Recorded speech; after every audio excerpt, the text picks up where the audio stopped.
Yeah. So today is no World No Tobacco Day, and today I guess you people will take the pledge of not using any tobacco products on from today onwards, because as we see here on World Tobacco Day, take a pledge to quit smoke and stay away from the COVID-19 World No Tobacco Days, which is celebrated on March 31 every year. Provides a perfect opportunity to educate smokers, if anybody there in this team. I hope there are no one, about their high risk and vulnerabilities towards the pandemic situation, right? As we all know that the virus, the COVID virus, which actually affects the lungs, it attacks more faster rate for a deteriorated lungs, right? So smokers here uh, kindly quit it, right?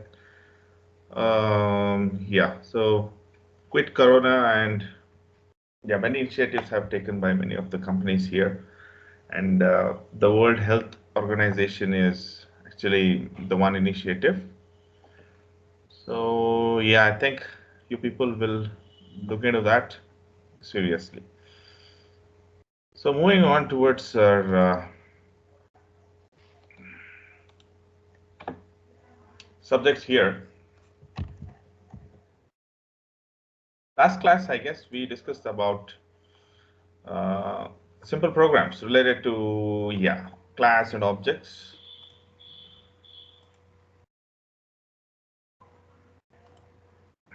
Okay. So what do we mean by a class? A class is nothing but collection of member variable and member functions. Always remember, it should always be a member variable. Just a variable, just a function will not do the job for a class. All right. So class is nothing but collection of member variables and member functions. And what do you mean by an object then? So object referred by instances of a class is called as an object. So what do you mean by instances? I have a predefined class. Whenever you create an object, the properties of that particular class will be assigned to object. The question can be, how many objects can I create? Excuse me. So I can create hundreds of objects, right, of a given class. So, okay, the next question is, are all these objects unique? Yes, all the objects here are unique. What are the properties of this object? Excuse me. So, what are the properties of this object? Can I copy one object information to another object? Yes, you can. Can I copy one information of variable to an object? Yes, you can. Can I create duplicate object? Yes, you can. Many objects has many advantages, right? Uh, Whenever you're creating an object, Java will see to that, it will bound to that the object which you are creating will be of a secured one, an encapsulated one, and it will be available to all by default. So objects are public by default. Okay. So care should be taken whenever you're creating any object. It should be public. Why? Because these objects has to be like useful whenever you're creating any of the variables or the instances. All right, so one program was which we spoke about the box. The box had, I think we had created three particular objects. So what are the syntax of an object? Syntax of an object looks in this way, right? Class name, object name, assignment operator, new keyword for the memory allocation, and a constructor box with a bracket. This is actually called as a constructor. We'll discuss about the constructor in detail in the upcoming sessions. So, all right. Do we have any issues with this program which we tried out in the last class? Anybody? Any issues with the session or the class and objects which we discussed in the last class. Do we have any issues here? Anybody having any problem? Kindly raise your hand if you have any issues and if you have any um, questions. All right, I guess we do not have. Moving on. Yeah, we looked into one property of a program here. So basically, we looked into a project or an example based on a rectangle box or whatever it is. We'll see another example here. So looking into this example, which is the main class? Which is the main class? Anybody? Which is the main class?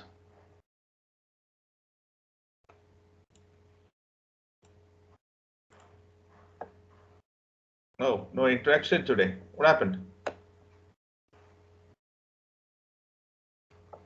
Box demo 2. Box demo? Box demo 2. Box demo 2 will be my main class, all right? Yeah, so we'll look into each cases, what exactly is happening on the other side. Yeah, so execution starts from this main. Execution starts from main program here, main function here. So main string args box my box 1 equal to new box. So what will happen over here? What will happen over here? So what exactly is this statement? So I have a class which is called as a box, and box have three information. One is for width, one is for height, and one is for the depth. So similarly, I'm naming this as, this is a class, right? So I'm creating an instance, that is object, which is of my box 1, and the other one is my box 2. So these boxes or the objects is actually referring this class for their instance creation. Okay, so here this box name is what? This will be my box 1, and this will be my box 2. My box 2. Then I'm creating another variable which is a double volume. So volume is, it is not belonging to either my box 1 or my box 2. It is a common variable. So a memory location will be created for volume. So the same way, width, height, and depth, the three same required fields will also be reflecting for my box 1 as well as for my box 2. Next statement. So my box 1 dot width. Let's assume this is my W, this is my H, and this is D. Similarly, this is width, height, and depth. Same way, width, height, and depth. So my box 1 dot width is equals to 10. Where will that information go and reside now? So my box 1 width. So here 10 will be saved. Next, my box 1 dot height is 20 and depth is 15. So 20 will be sitting here and 15 will be sitting here. Any doubts here? This is not a master copy. This is the object, and straight away you know that in the objects width, height, depth, we are filling these values. Similarly, for my box 2, width, height, and depth is 3, 6, 9. So 3, 6, and 9 will be residing over here. The next case is volume is equals to my box 1 width, my box 1 height, my box 1 depth. This is perfectly valid statement. I'm multiplying all the three to calculate the volume. All right. So 150 into 2 is 300. So for the first volume, it will be 300. 300 exactly, or another zero should be added? I guess, right? 150 to 200 it is. So 3000. Sorry. Yeah, then followed by this volume needs to be displayed. If you are not displaying it, then what's the use of calculating it? As simple as that, right? You have to use once you declare it or once you are creating it. Next is volume equal to my box 2 dot width into height into depth. So what does this say now? This is in turn I'm calculating the other part, right? So if I multiply 9 into 6 into 3, 54 into 3, 162, I guess. Kindly correct me if it is wrong. So the new value of this volume will be now changed to 162. Internet should be inside, fine. So yeah, so next time again I'm redisplaying the same volume. All right. So here, what is the use? The use is pretty simple. I have one class, many instances. I can create hundreds of instances here also. All right. I think you people have followed this. Yeah, 162, some change. As you can see, mybox1 data is completely separate from the data contained in mybox2. This will be one of the best example to show, right? In fact, today's assignment will be on this particular class and objects for this module. All right, so we looked upon how do we declare the objects: name, class name, object name, new, followed by the keyword, the constructor. Next is you can also declare it in multiple ways. This is one line which you can declare it. This is the other one. Box my box, where my box equal to new box constructor. The first line declares my box as a reference to an object of type box, but this line executes my box contain the value null. That means in this case my box will not have anything. It is just an object, but still you have not created anything. You have not assigned any value, right? So next, whenever you initialize with the constructor, then the value instead of null will be utilized over there. So any attempt to use mybox at this point will result to an compiler time error. Here, when you declare this particular case and you're not using this line here, it will result you into a compile time error. The new line allocates an actual object and assigns a reference to the mybox. So after the execution of the second line, that is you're allocating the memory for it. So mybox simply holds the memory address of actual box object. All right. So you can try it out. So closer look here is, as I said, a class with the function is something called as a constructor. I think, do we still have here? Okay, not yet. So class variable, new class name. As I said, this will be called as a constructor. A constructor is called whenever an object will be created. Whenever a new object, whenever you are declaring it, a constructor will be called. I think we have a session on the constructor, which is pretty much simple and straightforward, because whenever I want any objects to be pre-assigned before before any calculation or any change within my objects, I need some value to be put up. So that's where constructor comes into picture here, right? So predefining the values for an object is taking place at the time of constructing, right? When you call the constructor. So this box here gives you the same outway of what we saw. So box my box, what will be the effect? Just a null within the mybox object, right? So you need to assign the memory location. When will that happen? By whenever you use the new keyword. So memory location will happen with width, height, and depth, and the box object will be created at this point. Here only the object name will be created, which is having no values or none of the instance variables of the class has been assigned here. In turn, whenever you use it with the new keyword, you will be allotted with the memory space and all the instance variables, and the functionality will also be utilized. All right. So looking into the case here, there might be one question for you which might arise. Why do you need to use a new keyword, right? So it is important that new allocates memory of an object during the runtime.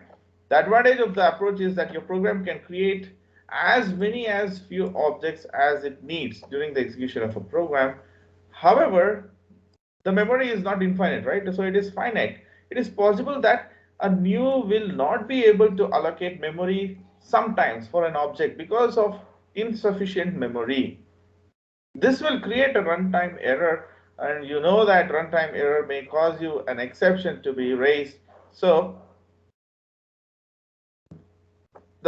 we have seen that, but still in today's world, whatever the memory which a computer system has, it's I can't say it as an infinite, but we have a large amount of memory which can be given for an object, right?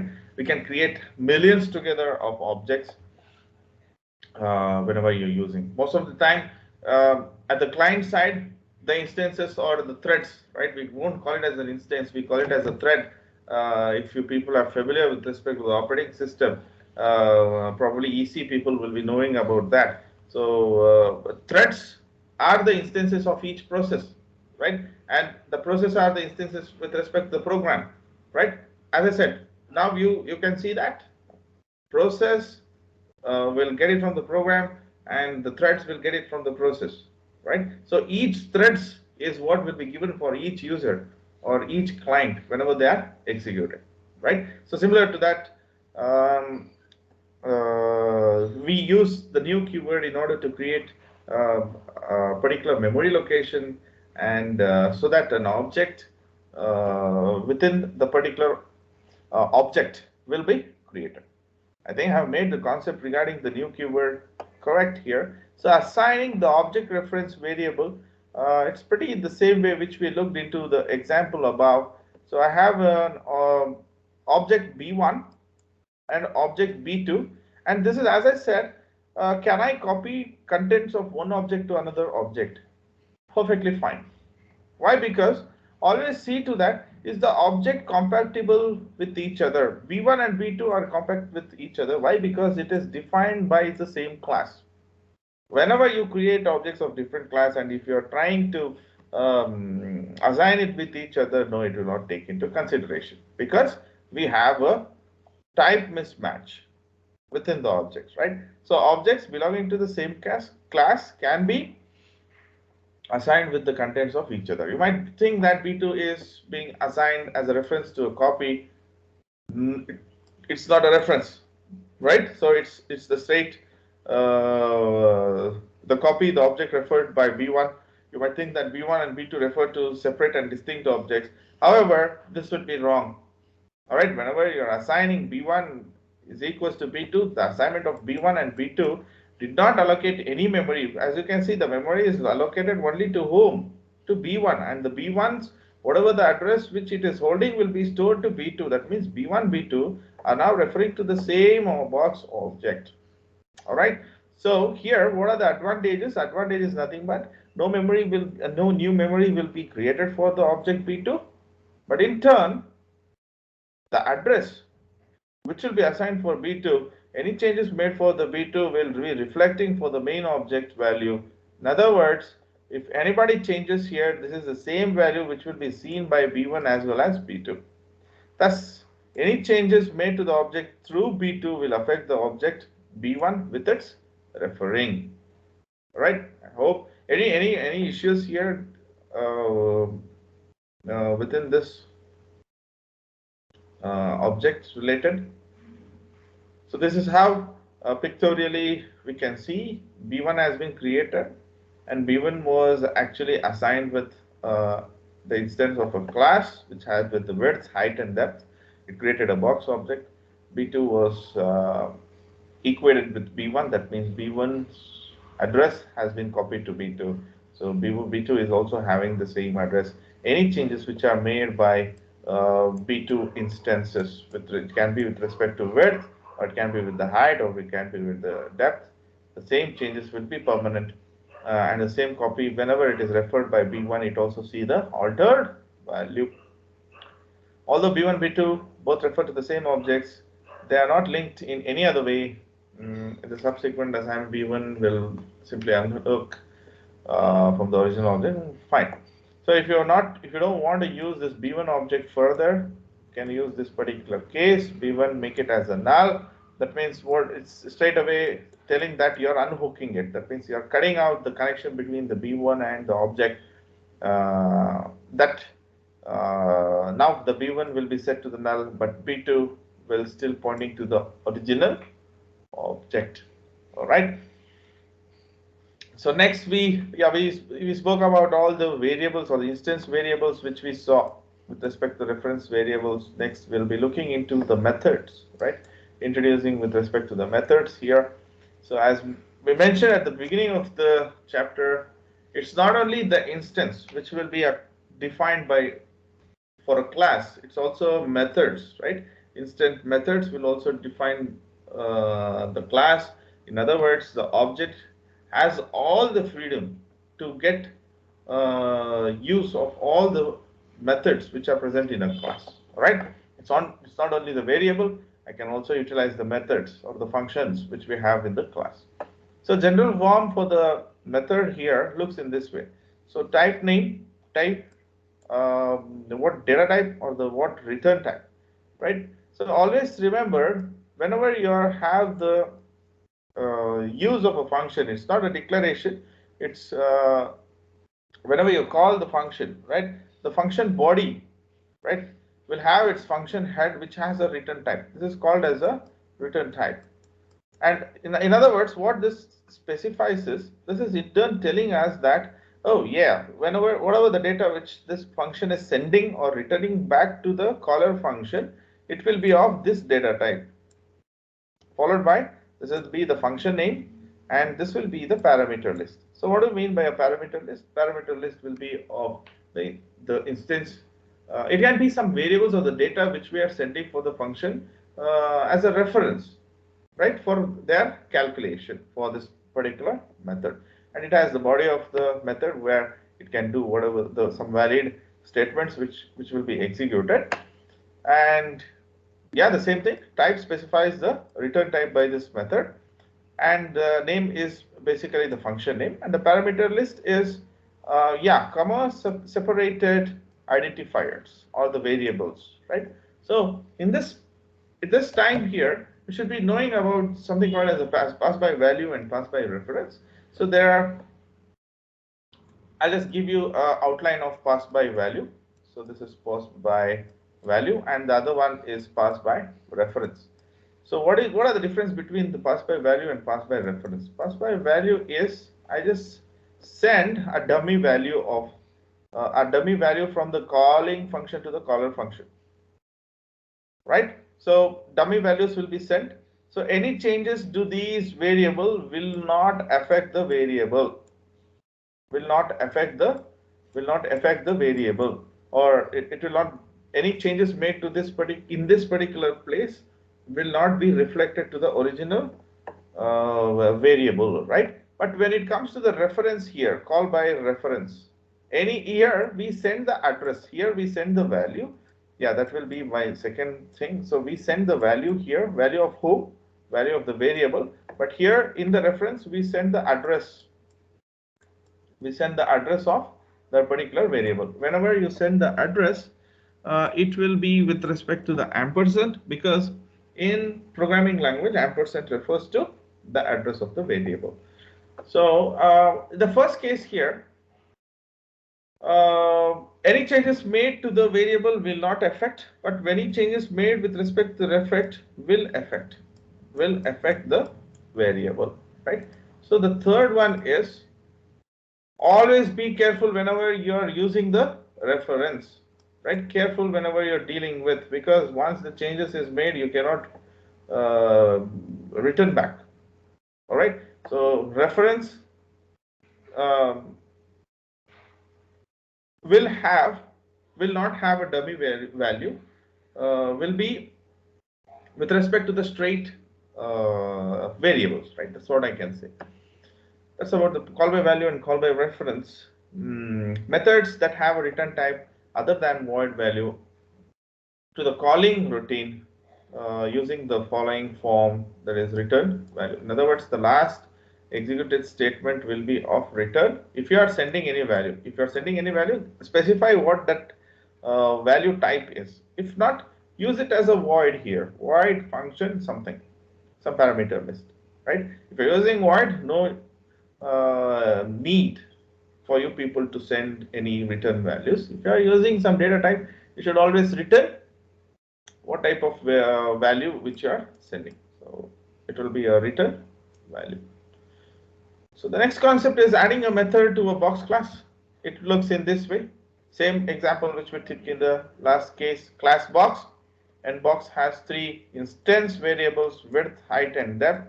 And it also have an instance method which is called as a volume. So here what does this do? System.out.println volume is something system.out.println, so which it calculates and which it returns. All right. So let's look into this example for the program which we saw in the last class. So here concept is very clear. So I have to create one particular method inside my class. So here these are the instance variables, as I said, instance variables, and yeah, all the three. Next, we have some methods, right? So here the method which I call it as will be of volume, right? Because volume is what I need to look into now, right? So here I'm using a void as my return type because I'm not returning anything from the void. So what does this volume do? Volume, what it does is it will just print out. It will just print that I'm in this particular class and I'm creating, right? So volume of the given object is, okay, so this will be within the quotes because it is a string, and you can use a concatenation operator here, or also you can create another sysout statement specifying that whose volume actually it is, right? So this is length into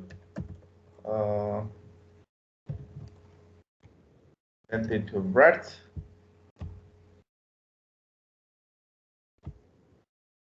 into,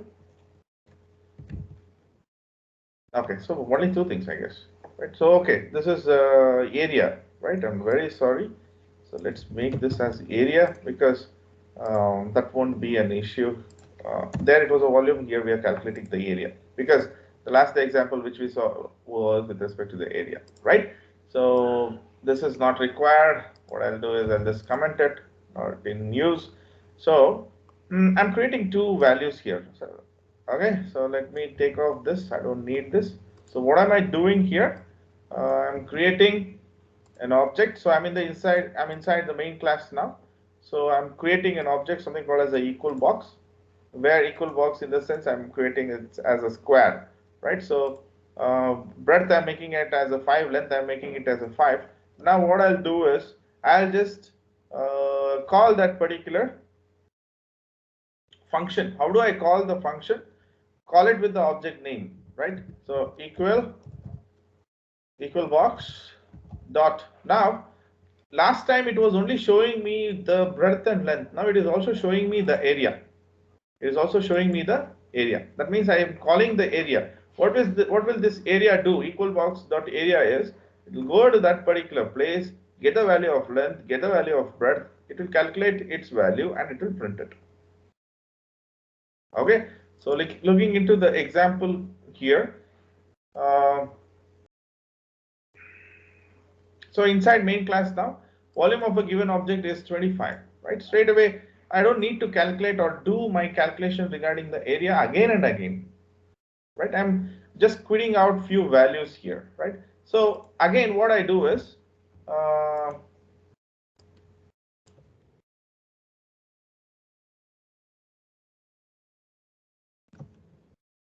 inside, okay, instead of inside, okay, here it was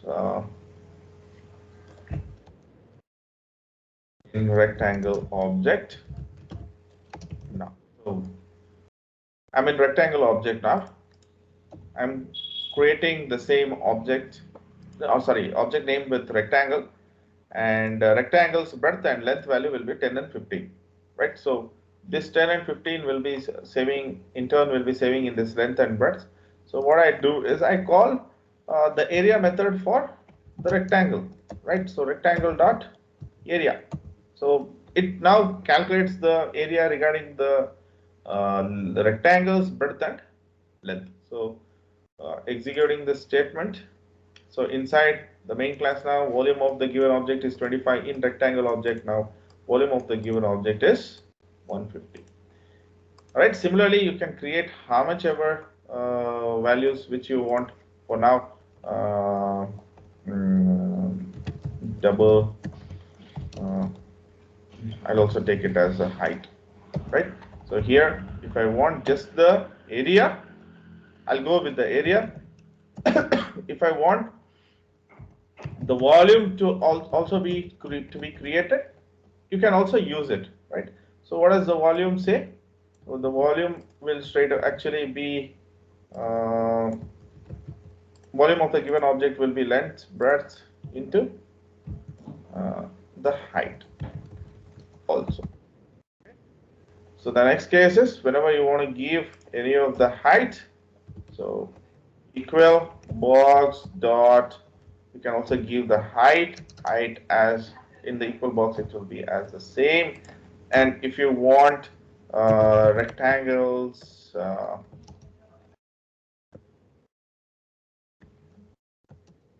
rectangle dot height, right? Give it as, okay, let's say it will be of another 10 some value, right? So I want the volume to be generated only for this. You can go, right? Rectangle dot volume.